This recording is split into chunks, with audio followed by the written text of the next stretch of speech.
There is always something happening in Quercus. You could spend your whole life here and never run out of things to do. But that's not what Pokemon trainers do. They call you a wanderer, don't they? Better get back to wandering. You pack up, thank the resting house host, and set out with Daisy, Tiger's Eye, and Eclipse at your side. Hey, Nova! Ocean told me you spoke up for the logistics committee at the Festival of Resistance Town Hall. I really appreciate that, kid. I'm heading to Shorepine for a delivery. Do you want to tag along? You can ride in the trailer. Rookity is riding an electric tricycle with a large trailer hitched to the back. Shutter the Murkrow is perched on the trailer, which has some boxes in it but plenty of space for you to sit. Thanks, Rookity. What are you delivering? Jeremiah at the Repair Cafe just finished some prototypes for a portable healing device based on heal ball technology. Do you know about those? I'm taking them to the headquarters of our self-defense community for testing. Self-defense community? Are they strong trainers? Some of them, yeah. Very strong. The best. They always keep in top battling form in case there is ever an outside threat. But they do other kinds of emergency preparedness too, for things like earthquakes and wildfires. Shutter and I are not that big on battling, but we've learned a lot from them anyway. The ride to Shorepine is quick on Rookity's tricycle. She pulls up to a large, sturdy brick building at the top of a hill, surrounded by edible gardens and a broad field that leads down the hill to a beach. Dozens of people are gathering wood in piles at the beach. Rookity leads you inside. Hey Marge, I've got those healers from Jeremiah I told you about. That's exciting. Oh, I expected these to be bigger. They're almost as small as a Pokeball. But if he says they work, 80% of the time they do. And the other 80% of the time, it's just another wire to hook up. Who's this here with you? An apprentice? Not exactly. I'm Nova. I heard that there are a lot of strong trainers here, and I want to meet some. That's great. I'm Marjeline, but you can call me Marge. Nova, if you're sticking around here, I'm gonna get going. I have other deliveries to make. Good to see you, Marge. Have you ever left Uloima to train in other regions? Huh, one too many times. Galar, Unova, Alola. Cypress and I may not be welcome back there. If you see a toucan shooting fireballs outside, don't worry about it. We're just doing a big fire safety training today. But all that traveling opened my eyes to the world. Coming back gave me passion and purpose for what our self-defense community does. Fire training? You feel your blood pressure spike. Do you need something to drink, dear? Fire training isn't as scary as it sounds. Fire safety is a big piece of how we keep our ecology in balance. The weather gets really dry here in the summer. The indigenous people who have lived here since time immemorial taught us that if we burn away the underbrush before the dry season starts, we reduce the speed at which fire can spread. If there's a lightning storm, or someone is careless with a fire-type move, the impact is much more limited. So we practice careful use of fire, respect its power and the danger of it, and we protect our forests. Do you think the rangers in Unova knew about this sort of stuff? Oh, sweetie. Do you need a hug? I think a lot of people out there don't trust indigenous ways of knowing the way they should. Come on out to the beach. I want to show you something. People in Pokemon are dragging piles of dry wood towards the beach. Cypress the Toucanon is flying between them and igniting the piles into bonfires. This is a moment for every one of us to reflect on how we are guardians of the places we live in. Take this piece of paper. What is one way you can work towards being a better guardian? I want to help make sure that people are safe when there is a fire. That's great, dear. Write that down, then fold it into a triangle. Now put it on the pile there. I can have Cypress light this up, but would you like to do the honors? Marjolaine offers you a camping fire starter and shows you how to strike it. As you stretch out your hand, Daisy moves to perch on your forearm, ready to douse the fire if things go wrong. You strike. The sparks catch immediately, but the fire grows slowly. That was perfect. Watch how the embers travel. The leaves catch quickly, but the bigger pieces of wood take longer. If you ever need to stop a fire, concentrate on the dry grass and underbrush to slow the spread effectively. Thank you. I think I really needed this. I'm glad we met today, Nova. Well. Didn't think I'd see you around here. You okay with fire now? Looking for a rematch? Maybe I'm doing a little better. How about 2 against 2 this time?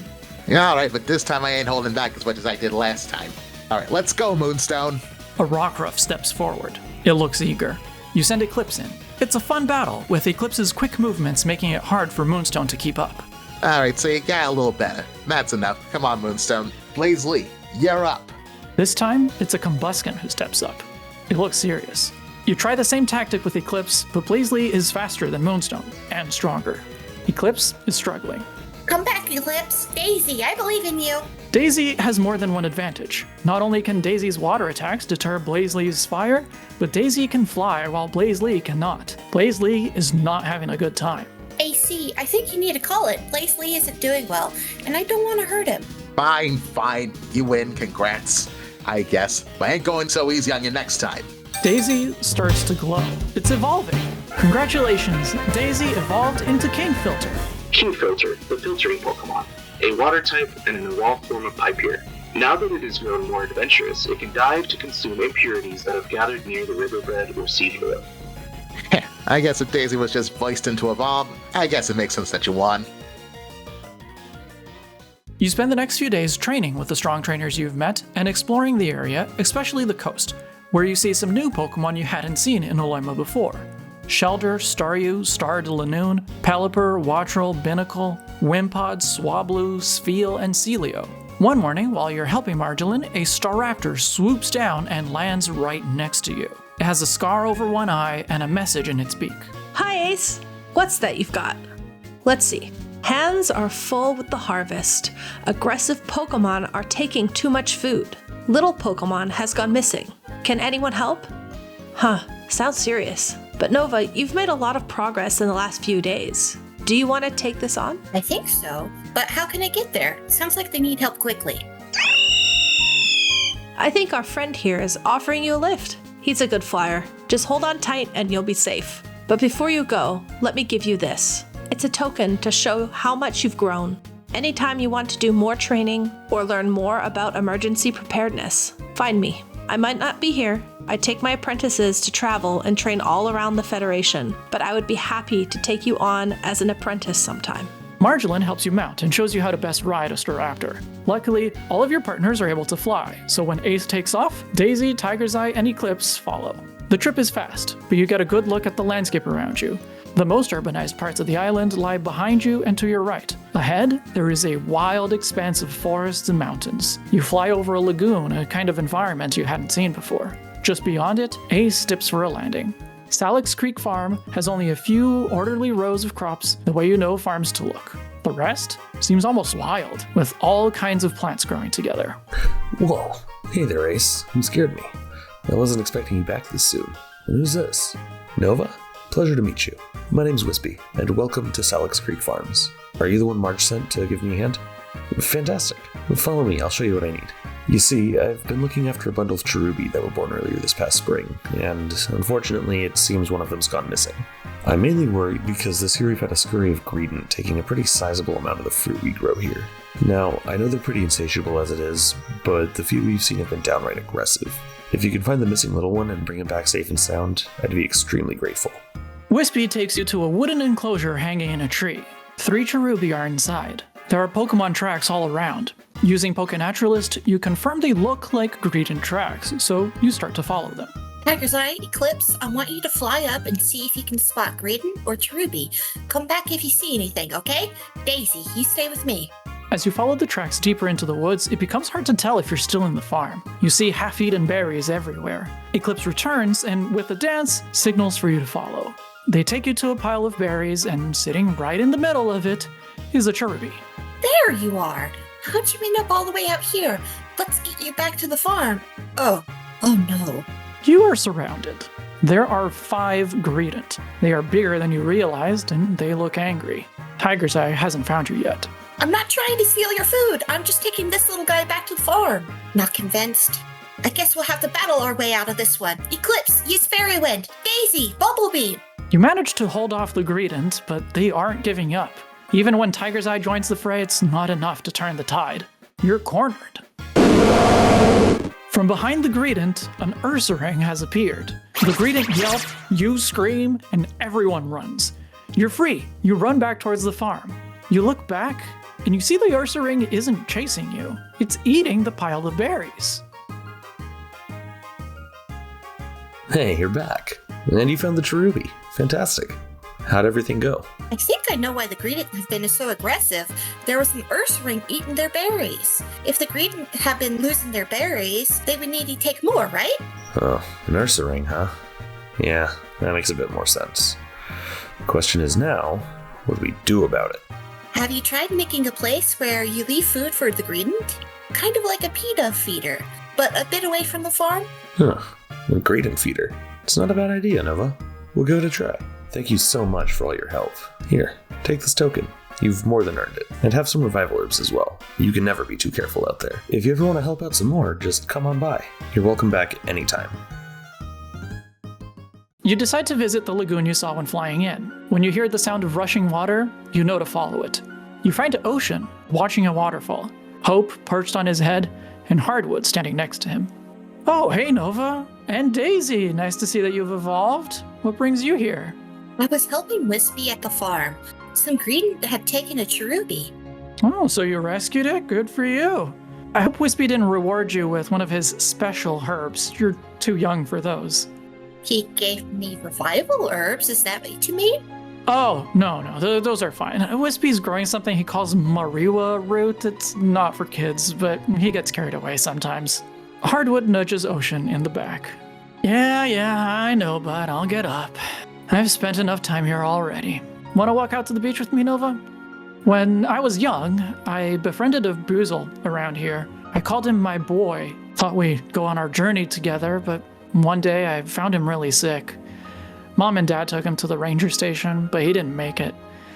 I still think about Boy all the time. We used to play by that waterfall, so I'd sit there and watch it sometimes. Hardwood doesn't like me wallowing, though. I miss my mom. It's been almost a year, but it still feels weird that I can call Dad whenever I want, but I can't call Mom. I wish I could tell you it gets better. It's been almost 30 years since I lost Boy, and I still sometimes think, I should go to Salix Lagoon and see how he's doing. And I realize I can't. But coming here still helps me. It's a good place to sit and appreciate the beauty of nature. Oh, Nova, look over there. Clariflyer, the Ultras Pokemon, a water type and an evolved form of Kingfilter. Where they live, the waters are almost perfectly clear. Its feathers are used in high-efficiency water filters. That's so cool! Daisy, you're gonna look like that one day. As you walk through the woods around the lagoon, you also see Serpentine, the healing Pokemon, a grass type and evolved form of Serpling. It seeks out sick and injured Pokemon and enjoys investigating the sources of their ailments.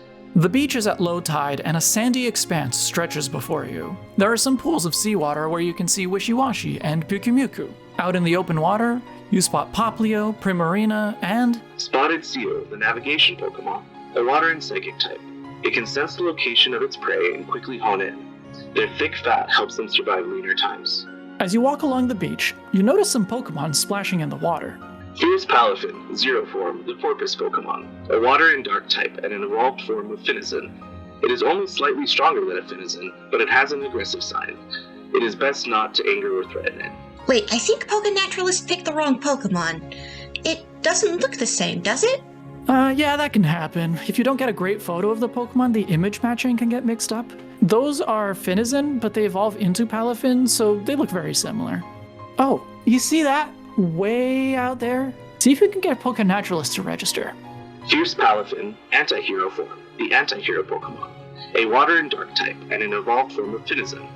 When it perceives danger within its domain, it takes this powered-up form. It is known for its brutal and relentless fighting style. Nice, it recognized it. They're such a sight to see. It's too bad they don't come close to shore very often. Is its fin supposed to be bent like that? Yeah, that's normal. They have some variation. It's hard to be sure from here, but that might be Tilikum. He's the most aggressive Palafin around here. Wait, is that a boat out there that Tilikum is jetting toward? If it's not one of ours, he'll scare them off. He looks really strong. Does he have a trainer? Nah, not Tilikum, no. It can be hard to travel with aquatic Pokemon, but I've seen some people pull a whole water tank on a wagon to keep their partners close. Well, it's getting a bit late in the day, so I think I'll head home. Where are you off to? I really should go see my dad in Trillium. He's working at the community kitchen there. Trillium is almost as urbanized as Quercus, but there are parks everywhere and trees lining every street. You call your father for directions to the community kitchen, and as you approach, a plump Trubbish comes bounding up. It stretches its arms up. Hello. Is it a hug you want? You hug it gingerly, then have Daisy help you wash your hands. Do you live around here? The Trubbish bounds happily toward the community kitchen. You follow. It's a big building, almost like a warehouse. Inside, you see hand-washing stations right by the entrance, many tables, both big and small. You recognize Ray and Sage sitting at a big one with lots of other people, and a second-level balcony with shelving and more seating. Lining one wall are tables covered with food. The kitchen stations are at the far end. You must be Nova! Your dad talks about you all the time. I see you met Scraps. Did you try to hug you? Thank you for hugging her. She loves new people, but most people don't like the smell. Let me just put these cookies outside and I'll take you to your dad. As soon as Indigo steps outside, a striped Butterfree dives straight for the plate of cookies. Oatmeal! Yes, these are for you and Scraps. Just let me put them down. There you go. See? Better, right? Oatmeal the Butterfree is obsessed with oatmeal raisin cookies for some reason. Your dad is at the back. Have you eaten yet? I'll get you a plate. Derek, Nova is here. I'll watch the oven for you. Kiddo, you've gotten huge. I recognize Daisy. You've evolved. And you have new friends. This is Tiger's Eye the Butterfree, and this is Eclipse the Dyad. Here's a little food for you. The plate is piled with every kind of food. A sandwich, a small bowl of soup, fresh bread, a salad, a piece of lasagna, and even some cookies. Sue, get more cookie dough out of the freezer. Spoons, start measuring for more cookies. Better make it a triple batch. You see a Grookie with a wooden spoon and a Klefki that seems to be holding measuring spoons instead of keys respond. Life can be a little hectic here, but I'm having a lot of fun. Purrs is here too, just sleeping above the oven over there. How have your travels been? While you catch up, a man in a poncho walks down from the upper level and drops his plate into the sink. He wipes it quickly, then drops it into the drying rack.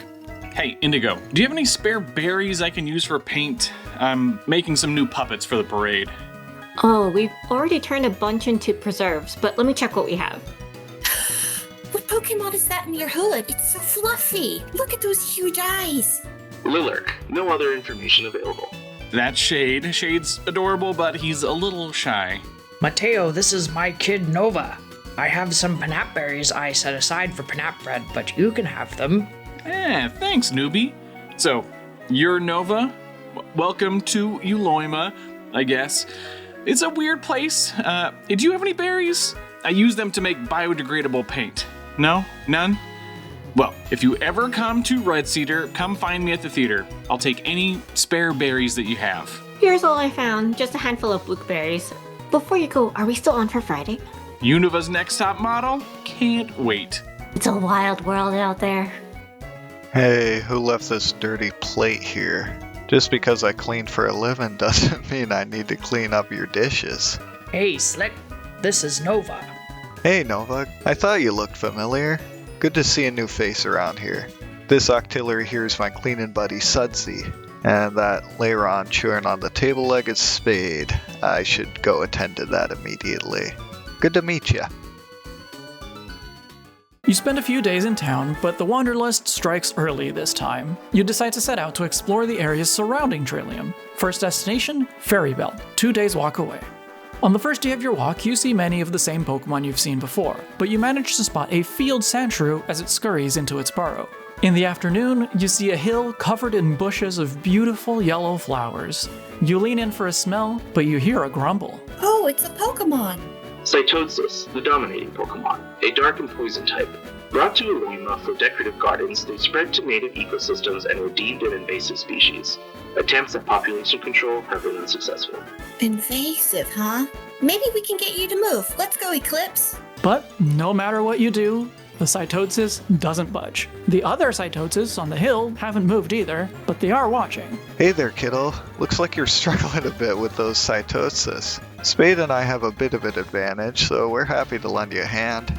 Easier said than done, apparently, because the Cytosis still won't move, and you're all starting to get worn out. Here's a bit of good life wisdom for you. There's nothing wrong with calling it quits. If we give it a wide berth, we can get past it without any problems. Cytosis have been spreading a lot lately. We're trying to figure out what to do, but it's a pretty complex thing. Typically, I'm pretty hard on invasive species, but when it's a Pokemon, you can't just rip it out of the ground and move it, right? They're very pretty, but doesn't it hurt other Pokemon? Yeah, there are definitely wild populations that are affected. The Bidoof family and the Petalil family are getting outcompeted. Pokemon like Sentret, Field Sandshrew, and Cyndaquil are losing food sources and habitat. The big question is, how do you balance everyone's needs? It's not the Cytotes' fault they're here. A human brought them over. It's a complex conversation, and an ongoing one. You and Slick continue traveling together. Slowly, the environment changes. The forest gets denser. You see fewer Cytotes too, and many other Pokemon like Serpling and Serpentine, Goomy, Phosphor, and Maumont. You spot a big herd of Evergreen Sawsbuck. Evergreen Sawsbuck, the conifer Pokemon, a grass and ice type, and an evolved form of Deerling. Because the seasons of Uloima are mild, it is able to keep its needle-like foliage throughout the year. Out of nowhere, you're attacked by a Pokemon you haven't seen. Spade, how about you guard this one for us? I have an idea. Tiger's Eye, use sleep powder. The aggressive Pokemon falls asleep. This gives you a chance to take its photo. Maverine, the mandible Pokemon, a normal and steel type, and an evolved form of Mama. They love to fight and seek any opportunity for a battle. Their blood has a high concentration of copper, so their scars have a metallic sheen. And to rush past it safely. Good call there, kiddo. We're getting close to Fairybell now, and we'll have to part ways soon. There's a lake around here that serves as the drinking water reservoir for all the cities in the peninsula. Have you seen the Pokemon Flocker? Yeah, of course you have, they're everywhere. They like to rest and nest near lakes, but we don't want the water supply getting contaminated with their droppings. That's why I'm heading out this way, actually. Sudsy and I helped get those Flocker away from the reservoir. You should see the shots. He's quite a sniper. And then we clean up after him. Fairybell is a small, quiet seaside town. You start to think it's a boring place, but then you hear about the ancient petroglyphs that are nearby. You hike out to see them, and you're almost disappointed. The nearby plaque says one depicts a spotted seal, but you have a hard time seeing it. The others, the plaque leaves to your imagination. But at least, the plaque says these may have been carved by humans or by Petrunk. And the thought of Petrunk carving depictions of other Pokemon lifts your spirit a bit. On your way back into town, you walk past a meadow where there are dozens of bittersweet Petalil and sweetroot Lilligant. Eclipse flies towards one Petalil and circles above it. What is it, Eclipse? You like this one? She does look ready to battle, doesn't she? Okay. What did you say, Petalil? Would you like to come with us? With a high-pitched grunt, Petalil hops towards you. How about I call you Anna? Welcome to the team, Anna. I do wonder why Eclipse likes you so much. Come on, we should be heading back to Trillium. But you can't just stay in Trillium, there's more to explore. Using Trillium as your base of operations, you set out for many short trips. At Lotad Lake, you see an abundance of Lotad, Lombre, and Ludicolo, and you stop to observe a Duat training with its Scalchops. On your way up Arbutus Mountain, you see a few white-striped Basculin racing up the river, and you hear they can be seen in huge numbers later in the year. From the top of the mountain, you can see the whole peninsula and an island nestled in the inlet. The map says it is Prunus Island, and you decide to make your way there soon. At night, you visit the observatory to watch the planets and stars. When you make your way down the mountain the next day, you spot a large colony of Serpling, Serpentine, and their fully evolved form, Cerbutolol, the Ultras Pokemon, a grass type and evolved form of Serpentine. The bush on its tail is big enough to house small Pokemon. Its leaves, bark, and berries each have unique medicinal uses. You're feeling ready to move on from Trillium, but your father convinces you to stick around just a bit more. It is time for the Festival of First Harvest. It's a large outdoor event with lots of food. Hi, Nova! Have you eaten yet? Okay, good. Have fun! People, and especially other children, are playing all over the park. Kids are climbing on Rogers the Drampa, and some are riding on the red-winged Altaria you saw with Sage. Sage? What's the Altaria's name? Hey, Nova. I haven't introduced you, have I? That's sorry. Is it one of those uniquely colored Pokemon? No, it isn't. It's a long story. There's this researcher named Graft. His lab is way out on the other side of the island, but maybe you'll go there one day. He has a lot of Pokemon that deal with this red ochre powder. When Aria was still a little Floplu, she got into that and picked me one time, rolled around all over it, and it stained her plumage red. Even when she evolved, it stayed. Careful if you pet her. It still leaves a bit of red residue on your hands. Oh hey, I have a new friend to introduce you to. This is Pika, the Pikachu. That's not a Pikachu. Shh, just go with it. Oh, I see. That's definitely the most Pikachu I've ever seen. I have a new friend too. This is Anna. Pika can use a little training. Do you want to battle? Sure. Are you ready for your first real battle, Anna? See if you can battle without damaging Pika's, head? You encourage Anna to battle gently and only aim contact attacks at Pika's body. Anna struggles to hold back, but with your directions, she manages to win with Pika's disguise intact. Great job, Nova. Restraint is very important for us to battle without getting our partners hurt. Here, I have a token for you. You walk around some more. A parade of enormous puppets starts coursing through the park. They seem to be demonstrating things like food storage and energy sustainability, but it's a bit abstract and hard to tell. The local kids seem to love it, though. You run into Slick and Rookity. Tomorrow you're expected in Shorepine to help clean up the self-defense community headquarters. The day after is the parade in Red Cedar. It would be great to have you there for the aftermath. Then you can go home to Verbena. I'm told the hot springs need a scrub. And next week we'll need you out in Salal for the Interpretive Center's yearly clean. Dee, please, can we not talk about work for a minute and have some fun? Oh hey Nova, get me out of this, kiddo. Let me introduce you to Solar Hunk. Slick leads you to a Pokemon you haven't seen before, who is performing a contact juggling routine with 2 large crystalline balls. Soul Elder, the generator Pokemon, a fighting and electric type and evolved form of Worder. Its photovoltaic tail inspired the development of solar panels. It carries 2 orbs that can be used to focus light onto its tail or to channel powerful attacks. Pretty cool, eh? He loves kids. And thanks for giving me a window to step away from Rookity. She can be a bit intense with the work stuff. Oh, speaking of work, this is one of my coworkers, Brimstone. She's a hard disposal specialist. Purifier, the burning Pokemon, a fire type and an evolved form of Phosphor. It abhors litter of all kinds and will quickly burn up anything it perceives as a mess. However, it can be overzealous. Slick, Nova, have you seen oatmeal lately? I've made batch upon batch of these cookies and I haven't seen oatmeal for days. I'm getting worried. They would have shown up by now. Can someone help me look for them? Oh, of course. I'll get Sage and Dee too. Let's split up and look around. Oh, thank you. I still have to tend to all the food, but if you guys can look for oatmeal, I really appreciate it. Here, each of you take some cookies in case you find them. You, Slick, Sage, and Rookity split up to look. Eclipse, Tiger's Eye, Ari, and Shudder search from the skies. Thankfully, it's the height of summer, and it won't get dark for a few hours. You can afford to be thorough. It's Eclipse again, who leads you to your target. You put your fingers in your mouth and let out an ear-splitting whistle, the way your father taught you.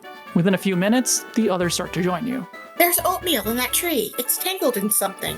What is that, a fishing net? Why would a heavy-duty fishing net like that be up in a tree? You try to have Eclipse carefully tear at the net, but it's no use. It's a tough net. Alright guys, I think I have an idea. Brimstone might be able to take care of this. She has very good control over her fire. She can handle burning the net without hurting oatmeal. Are we just gonna trash this net? Fine, I can see it's the best option here, go for it. As Brimstone carefully burns the net, Tiger's Eye fans the flames. It wants to help. As soon as the net starts to crumble, oatmeal breaks free and dives straight for the cookie in your hand. You have Daisy prepare some water so that oatmeal can rehydrate. When you look up, Tiger's Eye is still flapping its wings, and fire surrounds it. Your heart skips a beat. Wow, I think Tiger's Eye just learned the move Fiery Dance. Deep breath. You trust Tiger's Eye. This'll be good. It must have picked up a thing or two from Brimstone. Pretty cool. Nice work, Tiger's Eye. You really helped us sister out. Back at the park, you find Indigo again. Thank you all so much. How did you get caught in a fishing net? Silly Pokemon. Here, you should have this token. Proud of you, kiddo. Now, all of you, go eat.